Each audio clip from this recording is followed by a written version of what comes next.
Corona வந்தது, காசு இருந்தது, யாரும் நகை கடைக்கு போய் நகையை வாங்கி வைப்போம்னு நினைக்கல, ஜவுளி கடைக்கு போய் புதுதா துணி எடுத்து சேமிப்போம்னு நினைக்கல, ஷோரூம்ல போய் புதுசா கார் வாங்கிட்டு வரும்னு நினைக்கல. எங்க மளிகை கடை திறந்திருக்கு, எங்க காய்கறி கடை திறந்திருக்குன்னா நீங்க தேடினீங்க.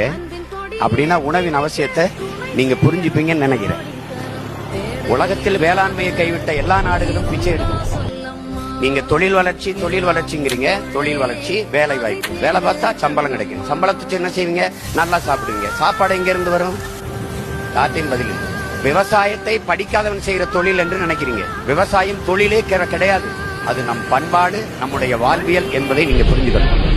விவசாயத்தை படிக்காதவன் செய்யறதுன்னு நீங்க நினைச்சீங்கன்னா, படிச்சவனுக்கு பசிக்காதான்னு கேள்வி கேட்டா பதில் இல்லை. அப்ப படிச்சவன் தான் சாப்பிடாது. யாரும் சாப்பிடாத, அவ்வளவுதானே.